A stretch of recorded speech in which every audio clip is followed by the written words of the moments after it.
Assalamualaikum. Ketemu lagi di podcast Ngobrol sama Vokalis di acara Grebeg Usaha Batur bersama saya The Cemi. Sekarang saya berada di New Beauty Medical Athletic kecantikan milik teman saya Teh Nuri atau biasa dipanggil dengan Teh Uwi.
Assalamualaikum, selamat sore, selamat pagi, selamat malam. Komplit. Masih di podcast Ngobrol sama Vokalis. Oh, ngompol. Gitu ya. Oke. Terus.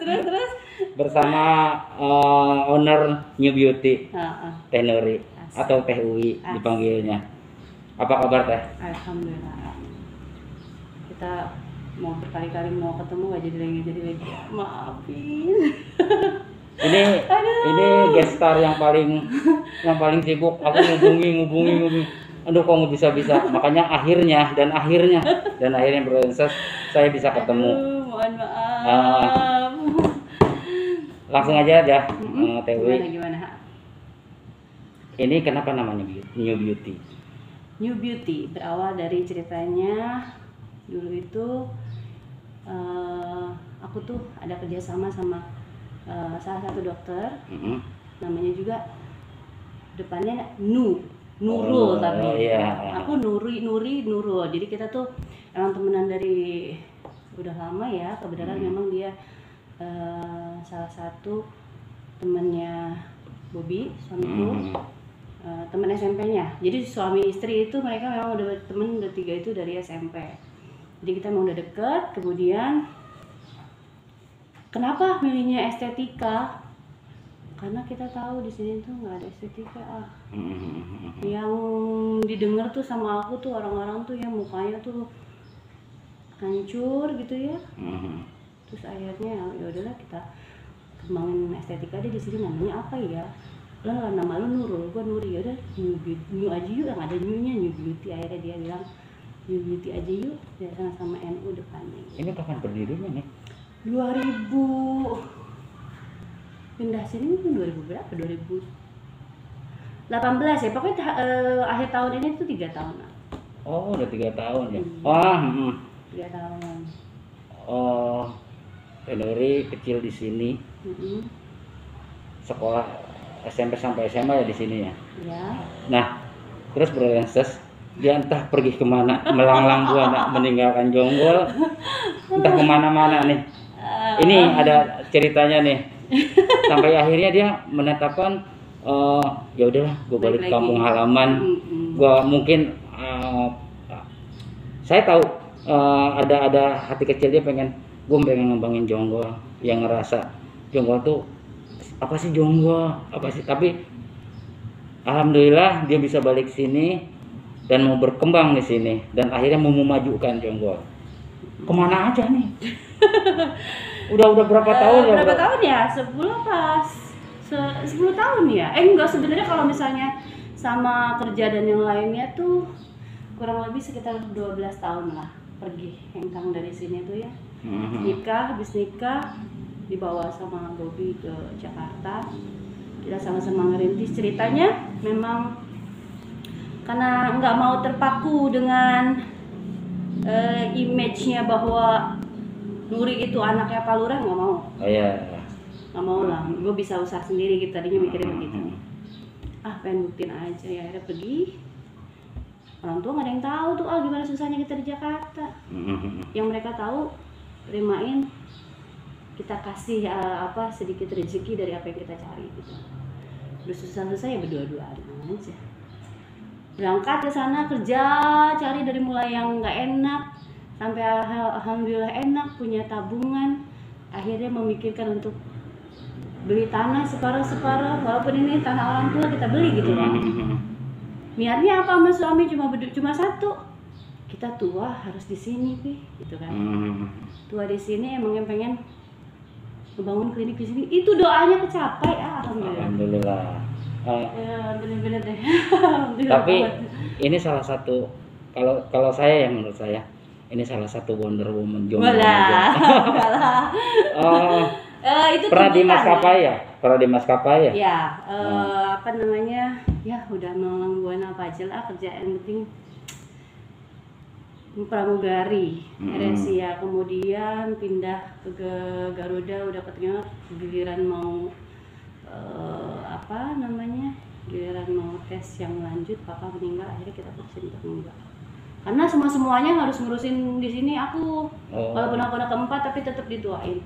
Urusan apapun itu, masalah kematian orang tua gitu dan permasalahan lainnya, semua kakak-kakak nyerahin ke aku. Akhirnya sudah lah memutuskan untuk enggak. Nah setelah di maskapai akhirnya ke malah melenceng nih dari kesehatan ke. Nah itu proses yang kadang-kadang di luar nalar, kadang-kadang aku suka ada cerita ya. Aduh. Orang kesehatan. Wi kan orang kesehatan. Tapi kok bisa ya ke telekomunikasi? Di maskapai juga Kalau maskapai memang jujur mereka melihat dari basic kita kesehatan, orang kesehatan. Prioritas diberikan jalur khusus. Kemudian yang di telekomunikasi memang yang melenceng itu ya. Dan memang syukurnya keterima di salah satu perusahaan telekomunikasi terbesar di Indonesia lah, terbilang terbesar di Indonesia. Dan itu pun nggak tahu ya, mungkin Allah dibilangin nggak boleh, dibilang sombong mah nggak boleh, aku gampang gitu ya, nggak boleh sombong mah ya. Mungkin ini doanya orang tua. Gimana kita ikhlas ngerawat orang tua. Apapun yang kita punya, prioritas orang tua. Sehingga ketika keterima di perusahaan terbesar itu yang orang tuh beribu-ribuan orang pergi di situ tuh susahnya minta. Iya, berbondong-bondong ya Tewi ya. Aduh, itu luar biasa banget, susah. Impian semua orang masuk ke situ ya. Memang bener, aku akuin gitu loh ya, dari ribuan orang gitu Tuhan kayaknya ngasih jalan tuh gampang banget gitu. Keterima walaupun awalnya ya kerja kontrak lah, walaupun kita punya titel pun gitu ya, tetap kontrak dulu. Orang-orang tuh sampai puluhan tahun, belasan tahun baru diangkat jadi karyawan tetap. Aku cuma waktu 7 bulan langsung diangkat jadi karyawan tetap. Nah itu udah mujizat ya, akhirnya kumpulin dari situ, nabung, putusin untuk hengkang pindah ke sini dari tabungan itu. Begitu ceritanya. Nah sekarang kadang-kadang saya suka kok sayang banget kita ditinggalin. Nah perbedaan di tempat yang kemarin ya, itu benar-benar semua terjamin mungkin Tewi. Ya jujur memang semuanya dan yang sekarang ribuan mana nih? Gini plus minus. Plus minus. Oke.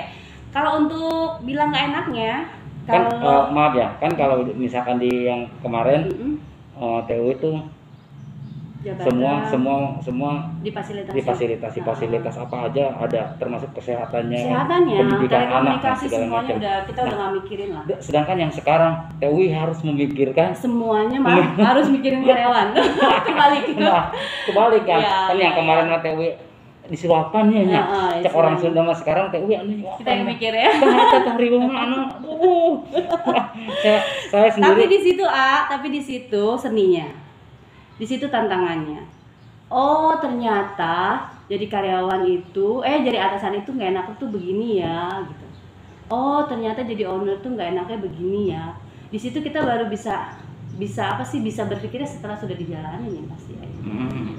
Tapi plus minusnya tadi yang aku bilang, seenak-enaknya kerja di perusahaan orang lain, walaupun itu difasilitasi, apapun itu, kita mau kemana-mana juga difasilitasi, kita nggak pusing-pusing, namanya najun jalik ya.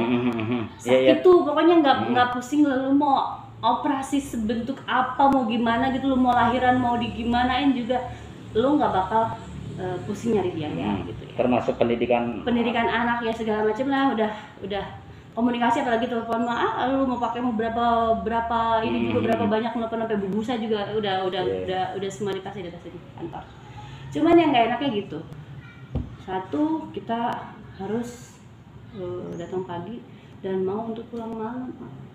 Nggak mungkin ya, namanya apa yang kita dapat enak-enak dengan kita juga kerja enak-enak, nggak mungkin. Satu, keputusan aku untuk resign di perusahaan besar itu yang memang disayangkan banget, sangat disayangkan banget tuh, cuman satu, nggak pernah punya waktu untuk suami sama anak gitu, nggak pernah punya waktu.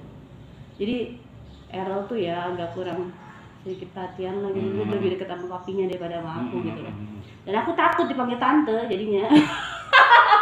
Mending tante mbak. Aduh, intinya itu aku rada-rada worry dipanggil akhirnya, soalnya pernah dia manggil mami ke mbaknya, malah manggil aku mbak gitu loh. Aku juga jadi ini deket banget sama mbak ketimbang sama kita gitu loh. Itu sih yang aku takutin akhirnya. Aduh, pulang nggak karuan lah, pulang malam-malam terus gitu ya. Capek juga ya begini ya, duit banyak tapi waktu buat anak nggak ada gitu. Akhirnya aku putusin untuk Agustus 2018 adalah cukup mengabdikan sekitar 5 tahun di situ ya, lumayan dengan pesangon segala macam, akhirnya bisa membentuk klinik kecil-kecilan di depan tadinya gitu. Nah, perbedaan sekarang yang jadi ownernya nih. Jadi ownernya dulu kan pegawai, sekarang owner ya. Nah, sekarang ownernya ya. beauty. Kalau ownernya ya owner juga, soalnya ini sih aku aktif praktek juga ya, jadi nggak pure semata-mata cuma nerima gitu, enggak. Karena pertanggungjawabannya tuh memang aku secara keseluruhan di sini pertanggungjawabannya ya, kesehatan pasien tuh pure bener-bener aku yang bertanggung jawab gitu. Luar biasa. Nggak enaknya ya aku sendiri, jadi mau pasien komplain, kemudian klinik sepi gitu kan, kemudian pandemi ditimpa sama pandemi yang tadinya naik, terus udah gitu bruk dijatuhin pelan-pelan. Aku kan sedangkan aku punya karyawan 5. Gimana caranya muter otak, gimana supaya mereka tetap bisa tergaji dengan walaupun pasien agak menurun. Pandemi itu luar biasa. Tapi ya disitulah aku happy-nya bisa ngasih lapangan kerja buat orang-orang di sekitar sini. Aku nggak pandang loh, ada karyawanku pendidikan ini enggak, yang penting lo mau kerja atau enggak. Benar. Lo serius kerja atau enggak, dan lo cita-cita lo untuk kerja di sini untuk ngedapetin apa, aku harus tahu gitu loh alasannya. Kalau misalnya memang semata-mata cuma yang penting ngisi ruangan gitu, oh no, aku pengen carinya yang orang benar-benar mau kerja. Karena kalau orang udah mau kerja, nggak akan ada alasan nggak masuk, nggak akan ada alasan. Karena memang dia pengen kerja gitu, pengen punya sesuatu. Ya itulah plus minusnya. Itu proses mulia sekali bagi saya.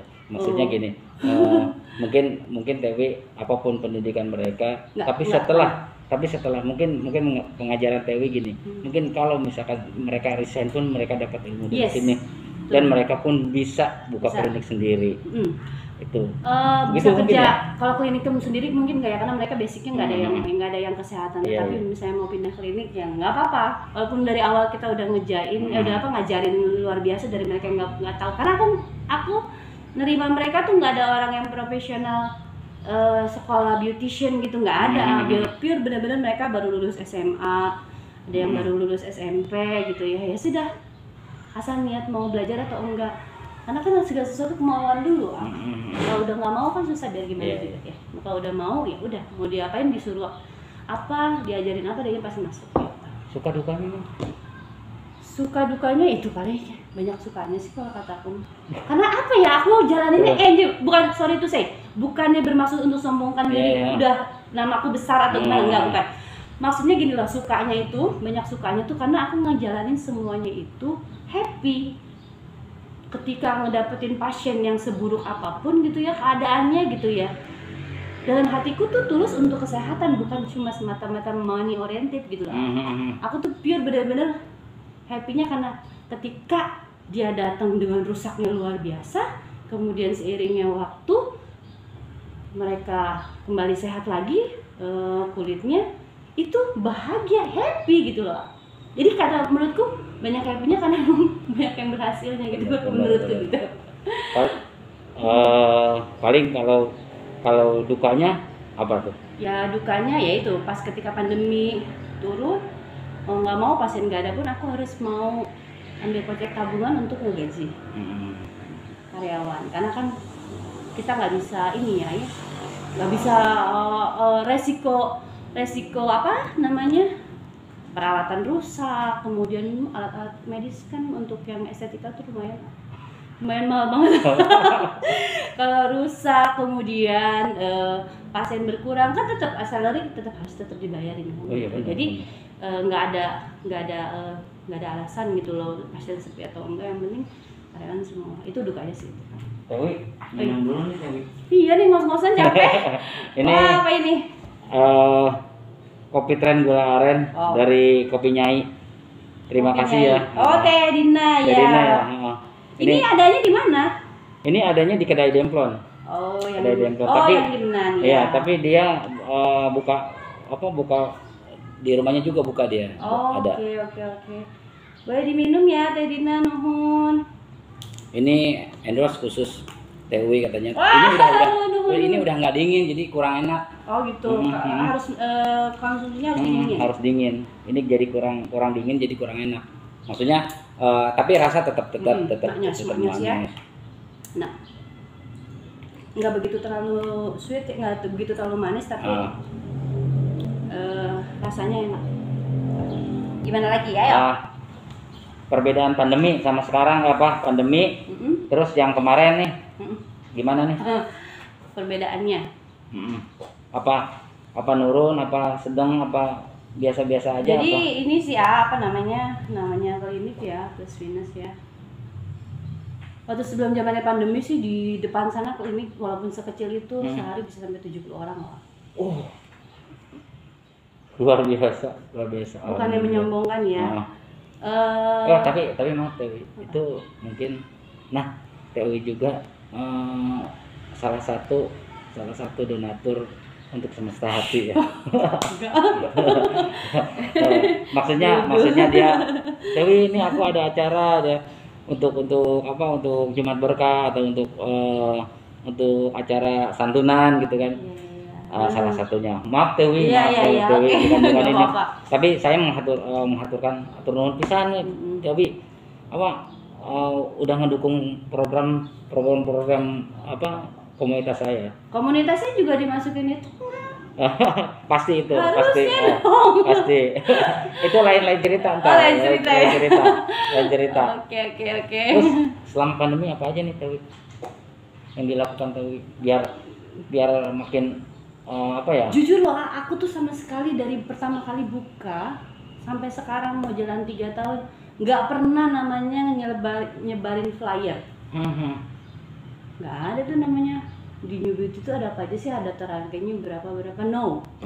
Aku paling bukannya ini ya, aku pikir begini loh, klinik itu memang sebenarnya kalau untuk review ada treatment apa aja memang begitu ya. Tapi menurutku gini, kalau nggak tahu lah ya, aku suka rata-rata suka apa sih, out of the box aja gitu loh dari pemikiran orang lain.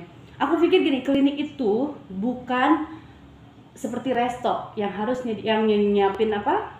Daftar menu, harganya ada di situ, orang bisa pilih. Itu kan rata-rata. Karena apa? Di sini enggak pakai itu tuh karena apa? Karena masing-masing orang itu permasalahan kulitnya beda-beda. Kalau kita sodorin itu, aku pengennya yang ini, treatment yang ini, aku pengen treatment yang ini, treatment yang ini. Padahal kadangkala nggak semuanya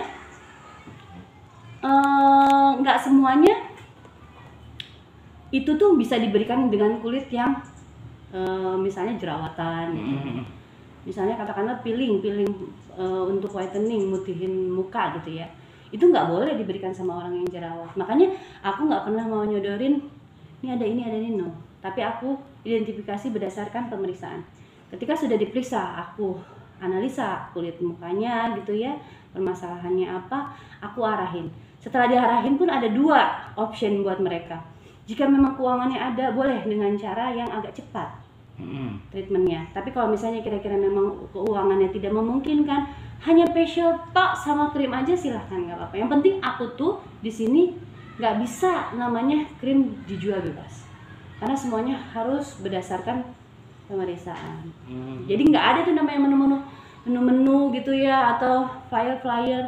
Maka dari semenjak buka di sana sampai sekarang tuh pasien-pasien yang tahunan aja nggak pernah tahu tuh daftar harganya berapa, karena nggak semua orang bisa diberikan treatment semahal apapun tuh, nggak bakal bisa. Kalaupun misalnya katakanlah harus laser yang mahal begitu, tapi dia ternyata keadaannya sebenarnya nggak ngebutuhin untuk laser, aku nggak kasih. Tewi tuh pemberani ya, maksudnya dalam arti kata gini, Tewi buka di sini, di Jonggol, kenapa nggak di Cilengsi atau kesana ke barat sebentar lah, maksudnya ke daerah Citra. Nah, itu yang jadi pertanyaan saya, kenapa harus di kampung Tewi gitu kan? Maksudnya biar jadi di kampung biar pada jadi coba. Berani jadi berorganisasi Tewi itu berani serius, berani. Kalau orang mungkin misalkan ada salah satu dari bisnis itu dari marketing itu kan place ya. Nah, orang lihat dulu place-nya di mana. Kalau misalkan ini enggak ya. Tapi kita harus ke sana. Nah, itu baru. Tapi Tewi ada sih, memang ada beberapa orang tuh mereka lebih orientasinya terhadap apa sih orientasinya tuh, ngerasa apa sih kalau ini tuh di kampung mah males misalnya gitu, biasanya gitu. Begitu paling juga gitu aja gitu ya. Itu paling salon biasa, jadi disamaratakan sama salon misalnya begitu ya. Sempat ada nggak yang begitu? Ada juga. Biasanya mereka tuh orang-orang yang pengennya terlihat lebih keren, pengennya kliniknya yang di area Cibubur aja katanya begitu. Yang kalau ditanya sama orang tuh, lu perawatan di mana? Di Cibubur dong, di klinik ini, nah gitu. Tapi sekarang bahkan yang aku rasain, orang-orang yang udah pada di sana aja baliknya ke sini. Mungkin sekarang mulai makin terbuka kali ya, dengan banyaknya pasien, kemudian review mereka, kemudian hasil-hasil yang mereka rasain. Jadinya aku nggak marketingin, jadi mereka marketingnya dari mulut ke mulut. MLM ya. Mulut lewat mulut. BBM. Mulut lewat mulut. Iya. Itu karena memang hasilnya ya, bukan karena di kita suruh marketing ntar ada sih sama lu, enggak.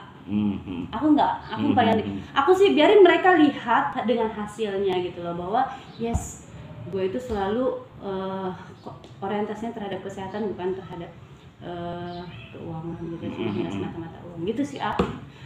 Dan kenapa berani, aku pikir ya Jonggol tempat lahir aku gitu loh ya. Saatnya nih. Saatnya lah gitu. Walaupun keluarga mah nyuruhnya, jadi pemimpin aja, jadi pemimpin. Entar dulu, duitnya nggak adaan gue saya. Terus pesan dan kesan nih buat apa? Bisnis sama bisnis atau bisnis. Kalau aku sih gitu sih, yang selalu aku tekanin ke diriku tuh bahwa segala sesuatu berkaitan dengan bisnis service ya.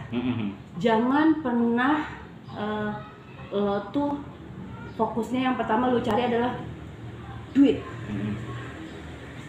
Karena apa? Kalau misalnya lu selalu nyari duit terus, akhirnya lama-kelamaan servis suka turun, Karena kenapa? Karena gimana caranya biar gue dapat duit banyak, tapi gue nggak ngeluarin spend money, yang ngebuang uang yang terlalu berlebih gitu, dengan cara akhirnya servisnya diturunin. Nah itu jangan tuh. Orientasi itu selalu dengan, kalau aku pribadi orientasinya selalu gimana caranya lakuin yang terbaik gitu ya, lakuin yang terbaik tapi demi menguntungkan si klien kitanya. Untunginnya apa sih? Ya itu kesehatannya. Kalau aku sih lebih ke wajahnya gitu ya, wajahnya udah sehat aja, mau dia udah sehat terus nggak balik lagi ke sini nggak apa-apa, toh kita memang niatnya tuh memang untuk bikin sehat aja gitu loh. Jadi nggak semata-mata wah pasiennya banyak duit ini, gua kasih servicing ini, yang ini treatmentnya nggak ada mahalan. Nah jangan yang kayak gitu. Jadinya kita dirongrong terus sama serongrong mulu sama keadaan gitu loh. Karena gue pengen punya duit banyak nih, gue kasih aja servis yang ini, gue kasih pelayanan ini aja. Nggak bakal beres kayak gitu. Makanya alhamdulillah Allah kasih, tanpa ada pemarketingan apapun, tanpa ada flyer apapun, dikasih sampai hari ini itu bisa sampai sekitar 3.200 atau 3.300 gitu. Pasienku selama 3 tahun. Gitu. Luar biasa, sangat mengacungi jempol. Dewi, terima kasih udah hadir di podcast. Sami-sami, mohon maaf kalau misalnya ada omongan yang nggak enak, nggak semata-mata istilahnya hanya untuk menghibur dan membuka membuka mata bahwa masa sih orang kampung nggak bisa. Betul. Apapun bisa. Bisa. Impossible is nothing ya. Yes. Betul. Dewi, saya sekali lagi mengucapkan hatur nuhun. Sami-sami ya. Pisan udah mampir di podcast ngobrol sama vokalis. Padahal Dewi juga seorang vokalis. Saya. Itu zaman dulu Malahan jadi foto model ya, video klip ya. Video klip. Underground. Video klip. Boleh ngeliat di beberapa channel YouTube yang ada video klipnya. Gue jangan ya. Seksi semua bajunya, jangan. Aib itu aib. Udah oke. Bro Resas, terima kasih. Terima kasih buat klinik Motor Kauji, maskernya. Endorse masker. Endorse masker. Kok gue nggak dikasih? Salah ya. Bobby Cuyong, twitternya Bobby Cuyong. Terima kasih ya. Terima kasih ya. Sarkastik, Hiras Clothing, terima kasih bajunya. Terus celananya dari Investor Clothing Cibubur, terima kasih. Kalau topinya masih beli sendiri. Gitu. Belum ada yang endorse nih. Biasanya Bobby Cuyong. Oke, terima kasih ya Bro Resas. Assalamualaikum warahmatullahi wabarakatuh. Sukses selalu.